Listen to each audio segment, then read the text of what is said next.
Hello and welcome back to Off Defense, the weekly show where we take a topic, strip it down, and have a fantastic panel discussion about it. This week I'm joined in studio with three more panelists, and we're going to be talking once again about minibus culture and public transportation. We covered this in part one last week, and I do believe we're probably going to have more discussions like this in the future, because what we want to do at Our Defense is have an impact as relates to this situation and start to actually see changes going on down at the bus park. Without further ado, I'd like to introduce you to the panelists today. We've got in the house, or on defense with us, Mr. Patrick Thompson, the Chief Planning Officer at the Ministry of Public Infrastructure. Thanks for being with us. We've got Mr. Paton Rose, who many of you may know from the poetry scene at the Upscale Restaurant. This week he is our citizen representative because, as I suggested at the end of the show last week, if you at home want to have a seat down here, you want a chance to speak to some of the panelists or interview a minister or official, here's your chance. Just get in contact with us. Paton was the guy that got in contact with us. There were a few people that contacted us, but you definitely sounded most passionate about the issue of the minibus. And Paton wanted a chance to interact with the panel, and we welcome him. And joining us once again from last week's show, we've got from United Minibus Union. It took me 1 week, but I got the acronym properly now. We've got Mr. Eon Andrews joining us once again with his wealth of knowledge. Thank you, gentlemen, for joining us today.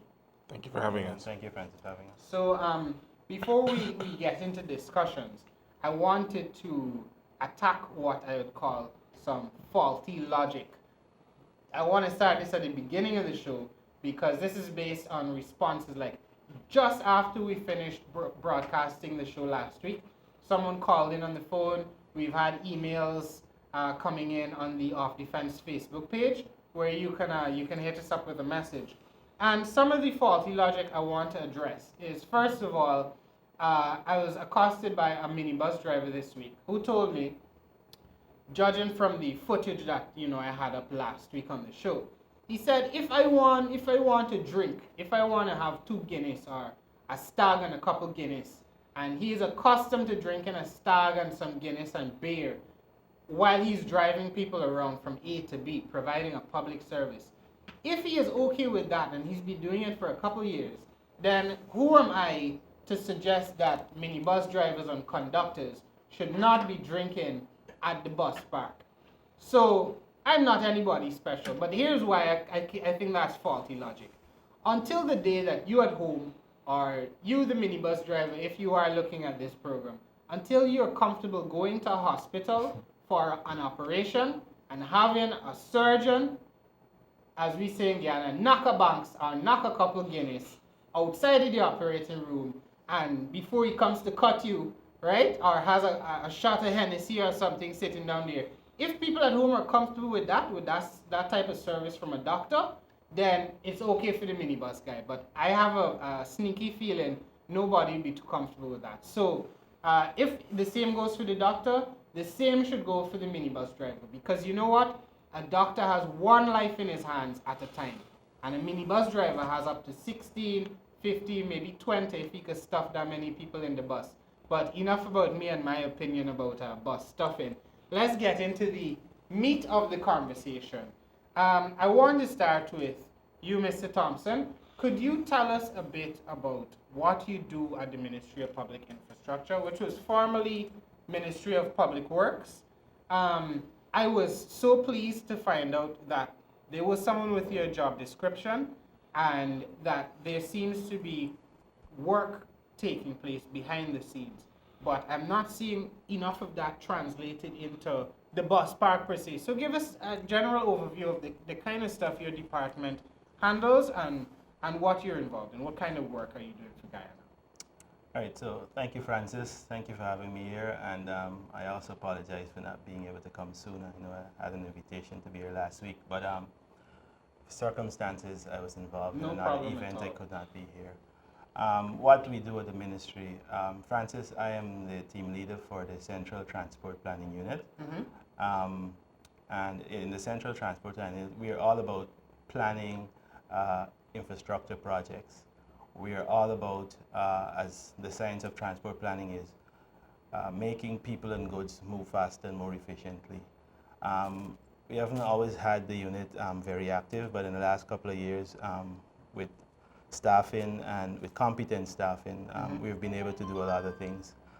So on one side, we are planning infrastructure projects, which are new bridges and road projects. Like we're actively involved in the planning stage of the new Linden Letham Road corridor. That's still in its incubator stage. And then on the other side, we're involved in policy formulation. So right at this stage, and we're talking about minibus and reforming the minibus culture, we are working on 4 concrete proposals, Francis. And the first one has to do with the establishment of a public transport authority. And the main goal of this authority is to regulate road-based public transportation.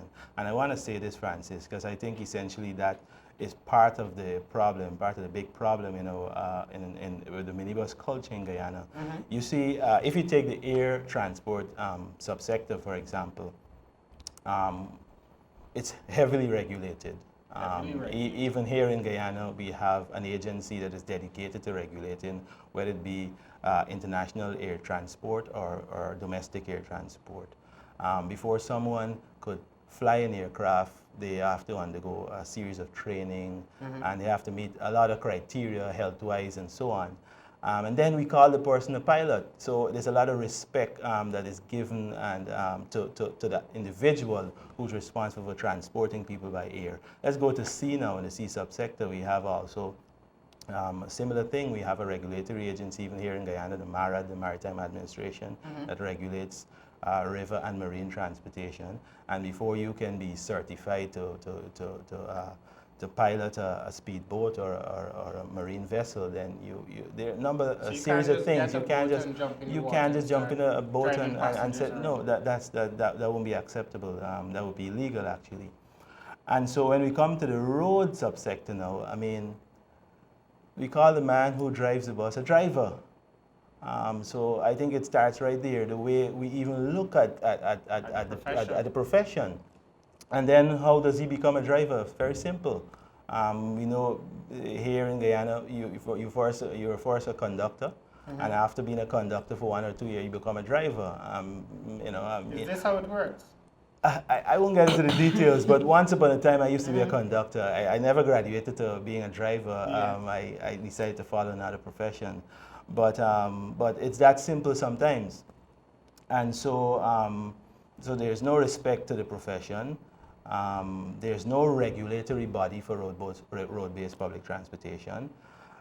Drivers are left to their own devices, or operators rather, of public transportation. You know, if you're able to make money, then good for you. I mean, if you can't join the competition, you get out of the business. So it's really aggressive, and I think that's part of also the problem. That, you know, not enough attention is really being given to the livelihood of people who own and operate public transportation. So by having this public transport agency, a lot of these previously overlooked things will now become people's business, the public transport agency's business. And I believe that could be the beginning of the change of culture, making people more accountable, meaning the operators and the quality of service they provide. That's the beginning. But to complement that, we also think we need to look at the safety of vehicle aspect. And so we have also worked on a concrete proposal, which is at the level of our minister now to approve before it gets to the stage of, let's say, legislation. A proposal to have the certification, fitness and certification of vehicles move completely out of the hands of the police into the private sector hands. I mean, that's a model that works almost in every country except Guyana. Thankfully, the police is on board with that suggestion. We've had the private sector on board with that suggestion. It's only a matter of time, I believe, before this is implemented, I hope. And then we also want drivers to be better educated. I mean, for those who are educated, we will re-educate them in some of the fundamentals of defensive driving and so on. So there's another proposal that we have before for drivers to be educated and re-educated, particularly in defensive driving. and so on. And then finally, there's a proposal to have a public transport violation hotline. This would be the source where the citizen, the users, or just someone, an observer, is able to communicate a violation, particularly one committed by a public transport operator, driver, conductor, tout, immediately, whether it be through a text message or a telephone call or other means. We're looking at all the different mediums that are effective, and being able to have that addressed also in an efficient and in a enforcement. That's all about enforcement. Yeah, it's all about enforcement. So we have these concrete proposals, and we are hoping we're working. My team and I are working on moving them forward. So within a period of time that is not, because we can't afford to wait. I think we can all agree we can't afford to wait years for something like this to be implemented. So this is something the people of Guyana can look forward to. I think they should, and they should also hold us accountable to ensure that these things come to fruition. Fantastic. So, yeah. Paton, what is some of your thoughts on what you just heard there, and compare it to the reality of the situation on the ground now? Well, thanks for having me as a First Citizen panelist. We had a very robust discussion during the week, and I was very elated to be invited. I must say that I speak for myself. And not for the country as a whole, not for every citizen. So, well, I mean, do we break it down? Because we're going to have to go to a break probably halfway through your point, right? But I just got a signal from the producer. But when we talk about that, the citizen representative, it's you being a citizen at home. We're trying to encourage not just debate and critical thought on this program, we're trying to encourage you to participate. Democracy is about active participation. So it doesn't necessarily mean you represent everyone at home, or you at home, if you get a chance to come on, that you represent everyone at home. But if ever you look at this program, you see a perspective that is missing, you see a point that maybe hasn't been covered, or you encounter something you disagree with, part of the process of accountability, I'm giving you the opportunity to come right here and say you disagree, or challenge me, or challenge someone.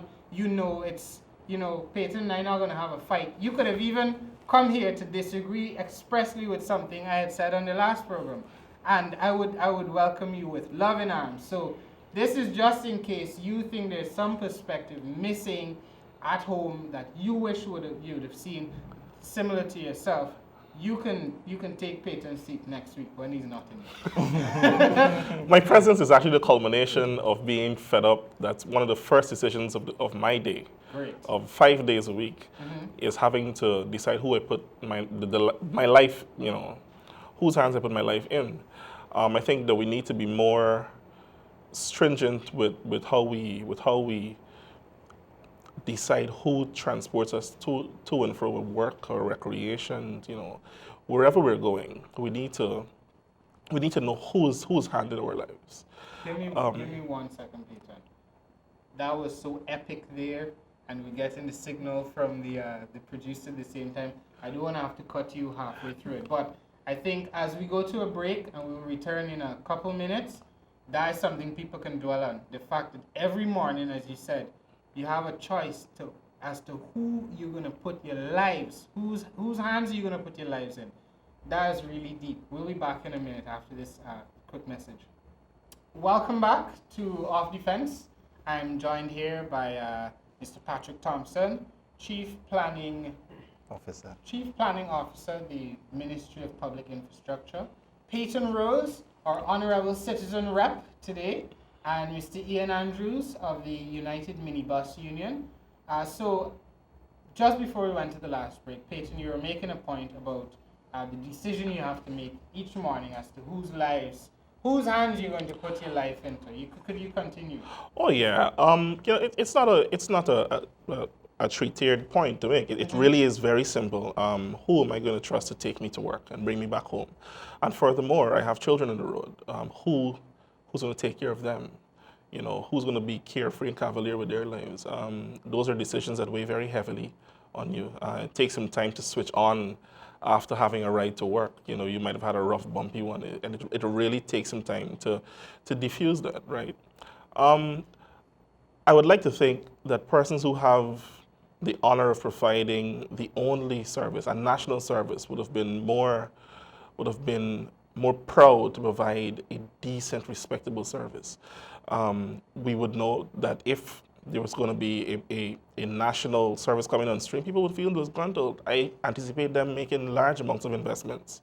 You mean if there was a national service in that the state started? Right, if the state started to provide a buses? service, persons would feel disgruntled. As I anticipate, the state might source, vehicles of their own. So you think that persons who have that privilege now would want to, woo me into backing them? Sadly, this is not so.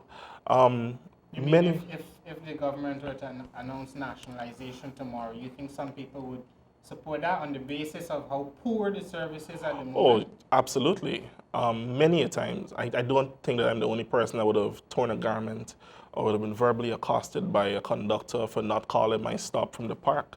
I don't anticipate this person to remember my stop, in 5 miles. But these are things that people encounter day by day. The noise. Shouting over the music. Oh yeah. We've had the exercise of using a decibelometer. Things such as experiencing temporary temporal shift, and that's a hearing condition, a loss of hearing, a temporary loss of hearing.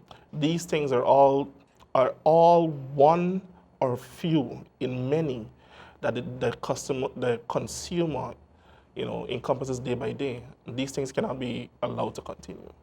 Okay, well, we'll talk about the decibelometer and some more about the provision to consumers, the service provision to consumers. But I want to bring you in at this point, Ian.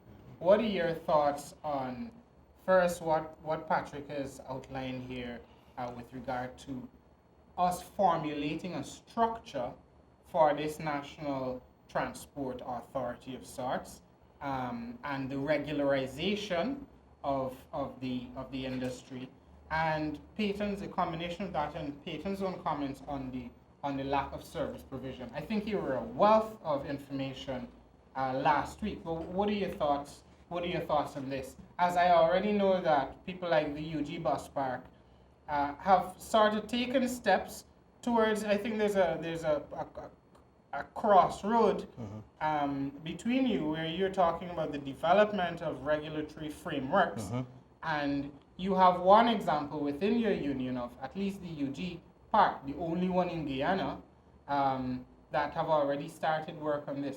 So what are some of your own thoughts? Well, as it relates to Patrick, who would have said that the Ministry of Public Infrastructure is embarking or advocating this authority that would, regulate the conduct of the minibus service providers, among others. But even though that might be commendable, I think that we need that. We are operating in a free market system, which means that there'll be a lot of legislation that has to be changed to accommodate that. Because in the free market system, you buy a bus, you do your thing, it is yours. So if you're going to have any regulations, obviously there will be a lot of legal ramifications there.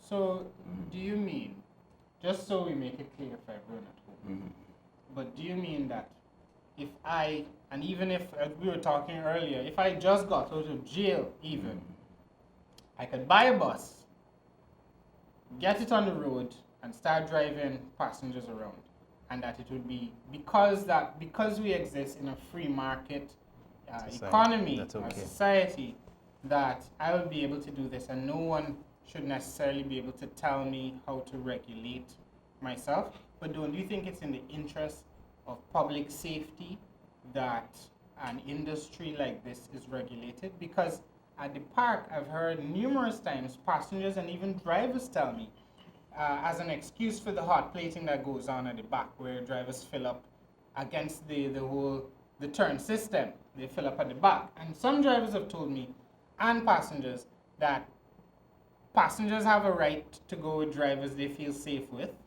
and that drivers have a right to hot plate because similarly, some passengers only want to travel with them. So wouldn't regulation of the sort Patrick is talking about and improved service provision of the sort Paton is talking about, wouldn't we get closer to that if we had an overarching regulatory framework for the industry where individual drivers were compelled to follow some sort of system, or you think that would pose too much of a threat to the free market economic principle? No, it's whether you want to maintain the free market system, but you see the Ministry of Public Infrastructure can only do so much. You see the Ministry of Home Affairs is very important player in this thing, because what would occur is that the Ministry of Home Affairs must set guidelines. You cannot drive a minibus unless you have so much. So it's the Ministry of Home Affairs. Yes, they have a major thing to play in this.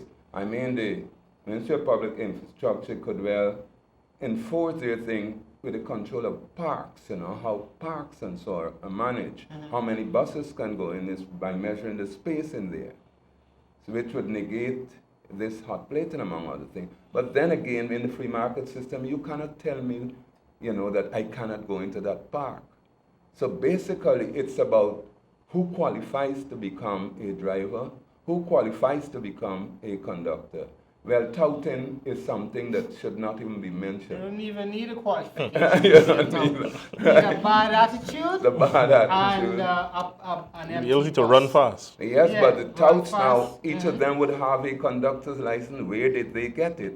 That's where the Road Safety Council comes in, where through the Infrastructure Road Safety Council and other stakeholders, you can have examinations as to be taken for even conductors. They must attend sessions, to educate themselves in certain things. And you might say, as they call them touts, or if the conductor there, 2 days, then the next thing is a driver. How does that happen? Okay, so we need a sort of a process. A process, right? yeah. And since the show last week, I've been thinking a lot. Well, you could see from the footage I collected in Suriname, I've been thinking about the minibus culture in Guyana for a long time, because I collected that footage in April. So what I was thinking is a few things that perhaps to suggest to throw to you guys at home, and maybe we can have a sort of collaborative approach just in the next couple of minutes as we think of all the things that could fix the minibus and public transportation situation.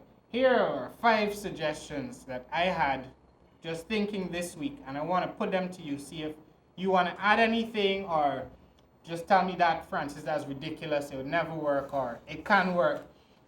Number 1, I think drivers and conductors should be compelled to wear uniforms, right?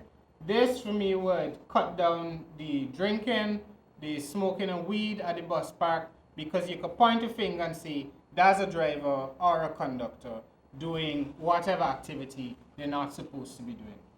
The second thing is, as was suggested by Denise Dias on the last program from Mothers in Black, that there should be some sort of licensing. I feel you talking about this with the regulatory approach, in that we all know, this is wide knowledge in Guyana, that for over a decade or close to that amount of time, people have been able to buy licenses from the police for 60,000 and up. You can literally buy a license. So today we don't have any empirical data on this, but having driven on the roads and been around, I would not be surprised if data turned up that showed 1/3 or more of the people on our roads never did an actual driving test in their life.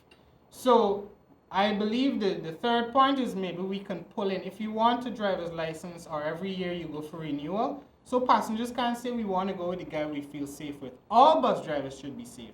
So every year you have to do a test to qualify as to get your stripes as a minibus driver. And you're looking for courteous driving, safe driving, and the like. And the other thing was that we literally start to pay the snitch, right? This is something I really think, and tell me if I'm wrong, I think this can have an impact on our local public transportation infrastructure. If you empower the average citizen, because everyone has a smartphone or a cell phone, and you start telling people, listen, if you're in a bus that's overloaded, you need 2 things. You need a picture that you can take on your smartphone of the bus overloaded, and you need a picture of the number plate of the bus. If you've been kicked out of the bus, better yet, try and capture some of this data. And from that now, we pay, this is my suggestion, you pay that person $3,000. But the state is not paying them because you're charging a minibus driver $8,000. So $3,000 will come from the minibus driver to the passenger that blew the lid on the whistleblowing program. With whistleblowing, we're supporting whistleblowers. $3,000 goes to the whistleblower and $5,000 goes to the state, right? And the minibus driver keeps, if he wants to keep paying the state and the whistleblower, and that way you don't have the problem with collusion between the police and the drivers, or you don't have this risk of bribe being paid. And I assure you, minibus drivers would start policing their buses to make sure no one's trying to get a quick raise by putting forward a friend in a seat and taking a picture of it. Right? What are some of your thoughts on this? I think we're going to a break now. So as soon as we come back, I'd like to take some of your thoughts on this and perhaps what we could do to even improve on these ideas. Back in 1 minute. Welcome back to Off Defense.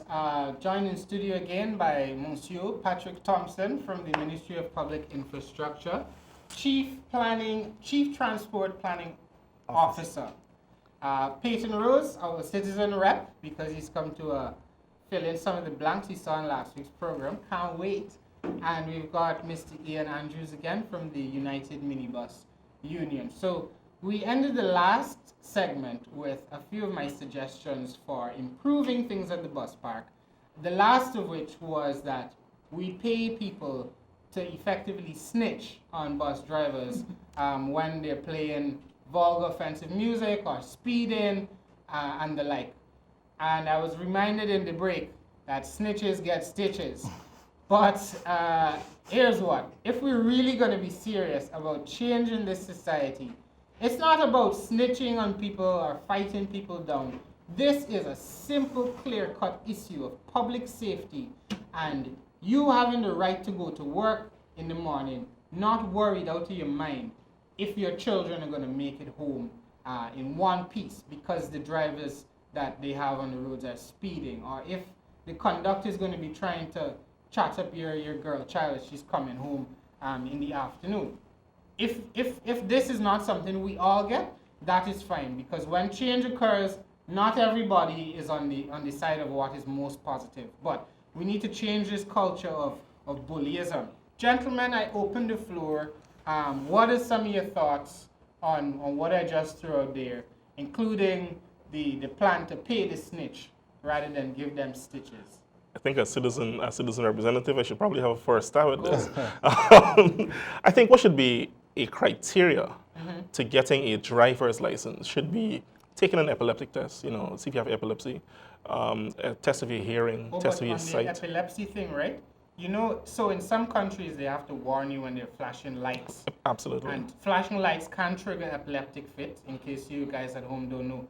But even in our minibuses, they have strobe lights. The epileptic strobe lights. We'll continue. Right. So a person should go under a rigorous health check. So you have lives, in your hands.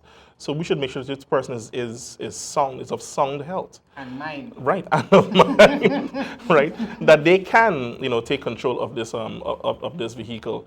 One very big thing for me is taxes. Persons must pay the taxes. Go into that. Do you think minibus drivers are contributing? Minibus drivers don't contribute to the growth of the country. They don't? How do they? They work every day. They work every day and keep what they get. And they hide behind this notion of this one-time road service license, once a year road service license. How much is this road service license? I don't know. I'm not a bus driver, but it's nothing compared to what they make, right? Pays as well. As taxes. Now, they argue fuel, they argue parts, but you don't buy parts every day, right? You don't get into an accident every day. Should you get into an accident, you want free care, you want care now, you want free medication. Who pays for that? Sir, I do. Made it your cost last night. You know what I mean? By no means is there a level playing field. I think bus owners, bus operators, there should be some type of mechanism in place to capture those persons who are working and earning every day and escaping absolutely free. Absolutely scotch-free. It's a travesty, all right? Nothing is done to develop the bus park. We haven't seen these guys adopt a park, put a shed. Even if you weren't paying taxes, I might be more inclined to turn a blind eye if, in a year's time, they erected a shed over the entire bus park. Something for the passengers. Something to help me stay with you as a private contractor, because that's really what you are, a private contractor. There is no service provided by the state. And we are accosted when there is some type of strife and the state provides a bus service for 2 days. You'll see these fellas put up signs in their windows saying, look what's going to happen when the government take back the bus in 2 days. There have been times when persons are blackmailed into catching buses on the hot plate because people will threaten you. We can see who you can catch tomorrow morning when the road busy. And you need that favor because your boss expects you there at 7:25. No, it's nighttime in a hurry. Let's sit down tonight for tomorrow morning. Those things need to stop. There must be a regulatory body. If you're going to have persons who want the honor of providing that service, then you need to be respectful. You need to have some dignity. You need to follow some guidelines. If I were to lose a bag, where would I go find it? Where would I go find it? Is there a lost and found? There are many different things. Well, that's why I love the idea of the hotline that you could call in and report abuses to. And perhaps one thing to think about is just as people put the only person I trust is God, all others pay cash, and other similar symbols in their bus, just as people are able to do that, I would love to see that hotline number written in bold in every single public transportation that's the plan. vehicle. So you're really saying that, yes, we do need a regulatory framework, that minibus drivers need to pay their way more in terms of the taxes, because you're saying there's not sufficient tax. There's not sufficient tax. A one-time road service license, it doesn't suffice for what you earn all year. I pay every month. You earn every day. You earn more than I make in a month. This is not me being bitter about what you pay. I'm not trying to watch your pocket, but you. And then when fares go up, they don't come back down. They certainly don't come back down. Gas raises. I really want to know from a minibus driver. Maybe you could contact us. Maybe you could shed some light on this, Eon, inclusive of what Paton has said.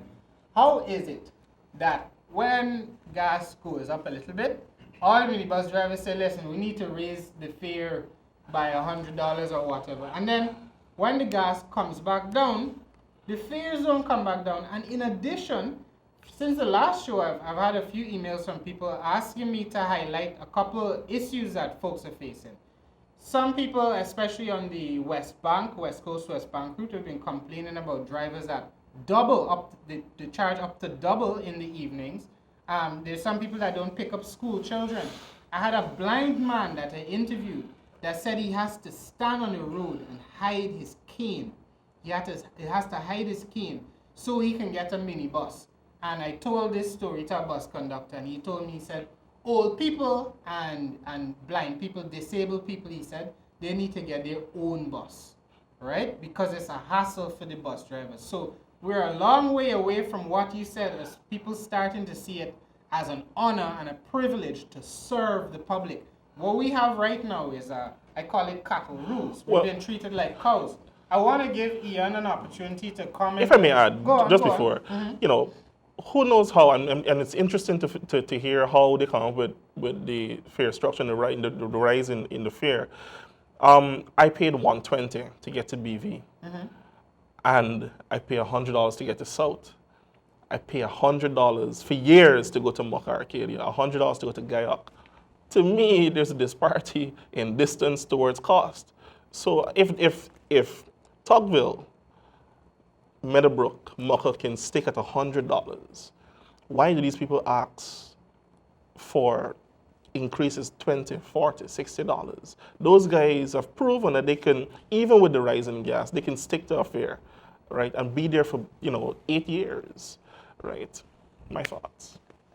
I see you twitching there, Patrick. I'm gonna come to you just now. I know it's brought up a lot of stuff, but Eon, some of those points raised by Paton directly speak to issues with the minibus union, or the association of minibuses, if you call it that. But shed some light on it from your perspective.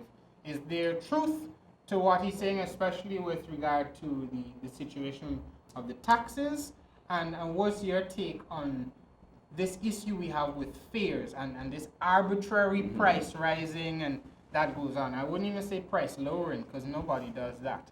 Directly responding to, just generally, you have to take it in the right context. It could be true or false, but I'd like to say in the first place that there should be a moratorium on the importation of these buses. There are too many buses. Too many minibuses on the road. Now, Route 32 is presently trying to embark on an arrangement because they're part of the union where some buses work on Monday, some on Tuesday, this kind of thing, right? Because the parks cannot take these buses.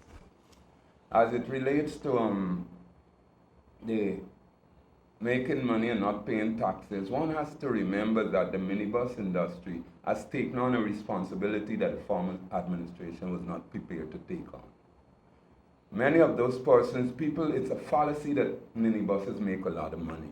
The competition out there, these people that they call touts, their managers and so on makes the money. The managers of the touts? Yes, they got police managing them. They drivers? got big, powerful people managing these So people. police and these guys manage the touts? Yeah, a lot of people involved in it. So basically what you find is that somebody buys a bus.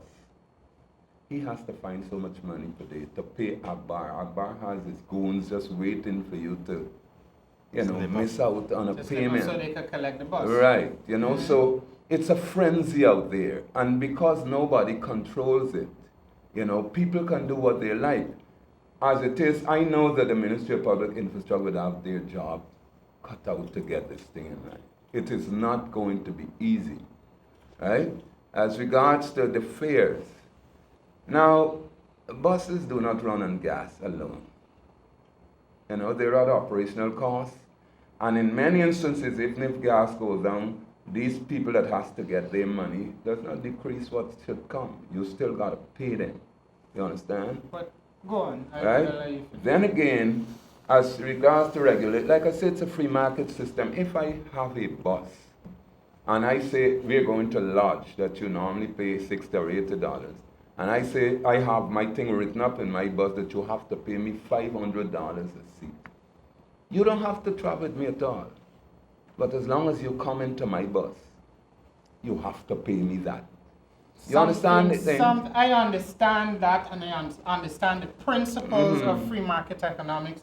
Though I wouldn't say I'm a full supporter of everything it advocates, because especially trickle-down economics, that's a fallacy, right? But something feels inherently wrong about a public transport. It's sort of a public-private thing that we have in Guyana. Something feels wrong to know that you can get into a bus and you have an expectation that the fare will be $100 because this is how much the public have to pay. And you get somewhere and the man tells you it's $500. And drivers, I've been in buses where drivers suddenly spring double the fare on people and are prepared to physically fight them for their money. And because it's free market economics now, this guy could just spring an arbitrary fare structure. I mean, something like that, it speaks to the cattle mentality where we are not human beings to these drivers, but more, I get the feeling, a sort of livestock to be stuffed into the bus, but then people don't really speak out for their... Let me give you specifics, sir. You got like Enterprise, you have Maka, the canal area. These are family kind of oriented transport. Everybody knows their fellow villager. So they will be more inclined to be accommodating and they know whom they're going with. And most of these persons hardly ever work beyond 4 o'clock. So those that are making money just waiting for the 4 o'clock hour now. And they got to make money. So what was 100 suddenly turned to 100. So there's it. It's a matter of survival. And then again, I think that there must be some, not just the infrastructure, some regulatory body, some human rights thing that should get involved in this to squeeze the managers of whosoever manager of this country to sit and come up with something. Because if I go on the television with the identified minister to say, well, this area you pay 100, there's no bus will do otherwise. But then we would have had such an arrangement with the former government through the Ministry of Tourism. We sat and then you said this is what is, and then they go and say, no, don't pay that. Instead of sitting with us and letting the public know this is what you have to pay. Too many different because messages. it's politically expedient for him to behave that way. So I guess that the new dispensation, we may be able to arrive at something so that my friend could pay $40 where he's paying I don't 100 think now. he's trying to pay up $40. I don't think One it's consistency. different like that. You know. But consistency and consistency in terms of service. So we have to go to another break quickly. We'll be back shortly, at which point we'll go to Mr. Thompson to hear some of what he has to say on this very lively discussion concerning minibus culture and public transportation. Back in a minute. And we're back on defense with Patrick Thompson from the Ministry of Public Infrastructure, our citizen rep, Paton Rose, and Mr. Eon Andrews from the United Minibus Union. So just before we went to the last break, Mr. Andrews, you were responding to some of Paton's comments on the fare structure, and you gave a bit of insight into why the fare sometimes doubles and goes up to $200. And we started having this discussion around the fact that, yes, we live in a free market economy, but shouldn't customers be able to expect some sort of standard level of service? Shouldn't the fare be one fare structure for people going home? Where do you see us in all this confusion, finding a way? What are some of your thoughts on what's been said? You know, Francis, first I want to follow up on your 4 or 5 points that you highlighted earlier. And I think those are good suggestions, very good suggestions, some of which we will incorporate into our proposal that we're working on. But I think essential here is holding accountable the owners of these minibuses. Each and every one of the minibuses have got an owner. And that owner, I think he has one primary objective, and that's to make money. And so anything that affects him from making money will cause him to, to react. And so we really need, with the regulatory body for road-based public transportation, it is going to make the owners accountable. And when they are accountable, they will ensure that they have accountable drivers.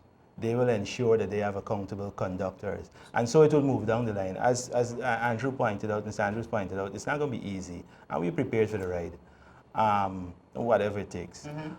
The other thing had to do with the fact that, we have empirical evidence that to attest to what my friend here was saying about persons not being satisfied with the quality of service being offered by public transportation. We actually did a study. We did a study in 2014, a public transport commuter survey.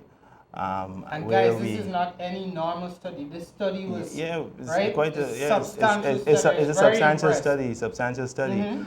And we went out to the bus parks where we got the persons who use the service every day opinion on about 20 different aspects of public transportation. Could you tell us a couple of the aspects? Well, the first thing we want to know about is how people feel about their safety, and the results of it wasn't too good. We want to know how people felt about drivers and conductors. We want to know how people felt about the quality of the service in terms of cleanliness of the service, availability of the service, and so on. When we summarize all of it, this is what we found out, that only 41% of public transportation users are satisfied to some extent with the service that's being provided by minibus users. That when we summarize all these 20 points. And that's not good. That's a failing grade.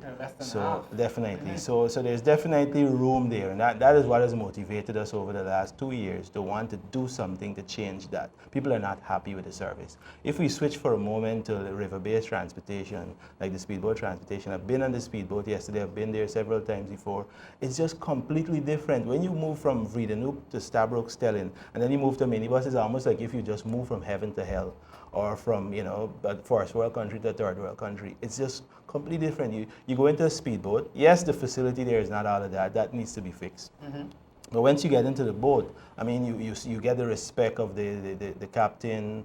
the boatman or the bowman, whatever we call courteous him. They're and very more courteous. They courteous in encourage you to general. put on you actually not encourage, they patient as ensure. well. Some of They're them very wouldn't patient. leave. They wouldn't leave. They ensure that everyone is buckled up. You know, they give a couple of safety wraps before the boat goes off, and it's all very comfortable. Everybody marches out in an orderly manner after, you know, as the boat offloads, and so it's very good. And I actually did both yesterday. I went from the boat into a minibus, and like I said, it was just a completely different service. So there's a lot of room for change, and it has to happen. It has to happen quickly. And it's gonna take more than just the operators and the owners to change it. You know, government has definitely a role to play. As Mr. Andrews pointed out, the Home Affairs Ministry has a role to play, GRA has a role to play, Public Works, the union has a role to play, and that is why over the last 2 years we have actually formed a Public Transport Advisory Committee that deals with all these issues that we have been discussing here, and that is what has led to the proposals that we have. Well, I will follow very closely. I'm promising everyone at home I'm going to follow very closely with the work, if you'll allow me, to find out what's the developments, because I think we definitely need to have a third discussion on this topic. Maybe in the next couple of weeks we talk about some other topics like recovery of state assets. Where is that $600 million gone? Or youth unemployment. There's some very important topics to bring to the fore, but this here is one of the most important ones. I would like some of your thoughts on this, and from the results of the study that you guys did, and even what you opened your first point with, Peter, right, in terms of putting your life in someone else's hands. I went online and typed in Minibus Guyana safe. And no, Minibus Guyana safety. I typed that into Google, and one of the headlines, or the top results I got, came from the British Foreign Office, their page that gives travel advice to people leaving the United Kingdom and coming to Guyana. And I opened that. I found some documents from the former Ministry of Public Works, a study that was done for insurers that showed it broke down all the accidents. I was surprised there was so much data that was available. It broke down that minibuses actually, they don't account for most of the accidents on the road, but I think they account for the beginning, the nucleus of the bad attitude, because even as a youth, before you're able to drive, you're in a minibus, learning about how people drive and communicate on the road and cuss out. You have your behaviors and the speeding and everything set. So by the time these young people grow up and now get cars, you're going to see the same problems, speeding, drinking, and the like, the same problems that start here. Yeah. And in the course of reading it, I felt so embarrassed, and I wanted to share this with you. I'll try and get a screenshot of the webpage on as I'm telling you this. But in no uncertain terms, the British government recommends that its citizens traveling here don't take minibuses, because on the website it says most of the accidents where people die in Guyana, though it doesn't corroborate with the study you guys did, it said most of the accidents, public transport accidents, involve minibuses. And when I read through the document that described Guyana in general, I was embarrassed. And programs like this, discussions like this, are meant to have us start the conversation on how we can change this to something that we can feel proud of, because we have so much beauty in our country.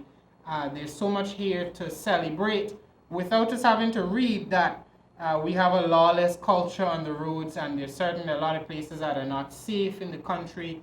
What are your thoughts on how we get closer to this day? I know before we started the on-camera discussion, you'd spoken a bit, there was some debate amongst us about collusion. Last week we discussed the fact that police and the minibus drivers and people in public transportation, there seems to be some collusion between them. I'd like some of your own thoughts on this topic, inclusive of what would you then suggest as a passenger or citizen could be done to address some of these issues? Pride in the service that you provide, pride to know that you're the preferred choice, pride in knowing that that you provide such a a comfortable ride, that if you were to buy 4 buses and mark them with your name, I choose you first, that leads into a whole sense of responsibility and all of that. But what's more important for me, I think that we should try to curb, of course, when the board comes on stream, let's curb conflicts of interest. I don't think traffic police should be able to own buses. Many times when you see, I've been in buses that have been pulled over, and in the first 2 minutes that they're pulled over, the driver doesn't even listen to what the police is saying because he's making a call to an owner that then instructs them to let the bus go. The owner that is a police. Somebody in authority, the same way that a doctor can't own a pharmacy and a hospital wouldn't have a McDonald's in it, the conflict of interest. We really need to look at those things. Persons in a high authority need to be screened better. Owners, persons who buy a bus and decide to put it for public use should be screened. And, that'll be a stepping stone to making things a whole lot more accountable. Fantastic. We don't have much time left, Ian. Yes. But what are your thoughts on this? And I wanted to bring this up earlier. And the issue, I want you to also speak to the issue of safety in buses. Because I was sat in a bus the other day and I looked and I realized maybe the driver was being so reckless because he is actually the best protected person in the bus. No one has a seatbelt. None of the passengers typically have headrest behind their heads. So if in the event of an accident, whiplash that's a problem. I once turned up at an accident where a 15-year-old girl had her eye poked out, impaled by a bit of metal that was jutting out of the bus. So how do we address some of this and improve the safety culture, even within the free market economy that you speak of? Basically, we would like to be, given the responsibility to advocate how the safety could go. I'm going to tell you why. In the first place, we don't think that certain buses should be given road service license to them. How in heaven's name they get those licenses? Hold on. We still recording. I'd like to shake your hand on air. A hearty shake, because I think the same thing all the time. How the hell did this guy get a license? But continue. 2 is that we're advocating that pensioners and children, school children at a certain time of the day should travel free. And there should be legislation that if the buses refuse to take them, they should be prosecuted. What about, I want you to include the differently abled or disabled. Yes, the differently abled among others, right? Yeah. And thirdly, we would like to have a formal partnership with the Ministry of National Infrastructure, whereby they can give us that responsibility to manage the parks, where people cannot come into the parks, or buses cannot come into the parks unless they're properly dressed and all these different things. There is somebody that needs to be able to monitor that and report to the Ministry of Infrastructure, well, this is what is, and we could be held culpable for not doing the arrangement we would have had with them. We would like that. That is fantastic. Sadly, that's all we have time for this week. At the next discussion, once again, I will hope that the police send representation. I spoke to the PRO for the Guyana Police Force and was told that sadly no police seem to be available on the weekends.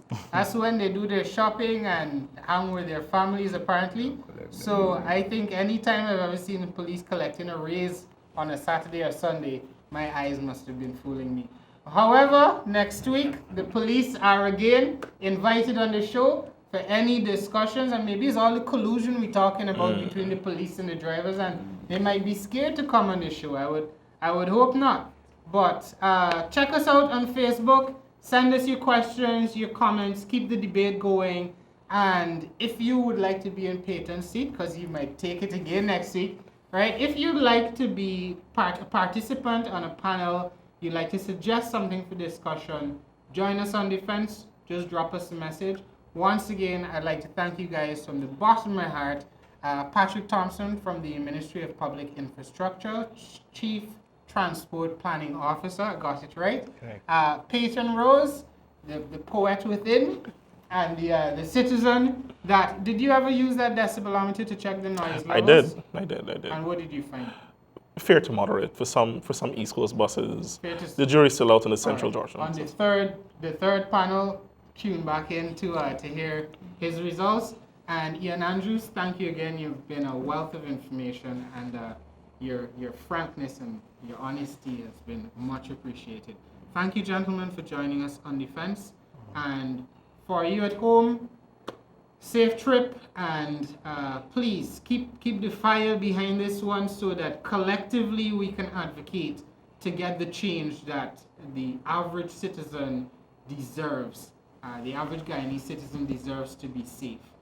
Stay safe, join us on Facebook, and join us again next week as we take a look at youth unemployment with some more panelists. Have a good day.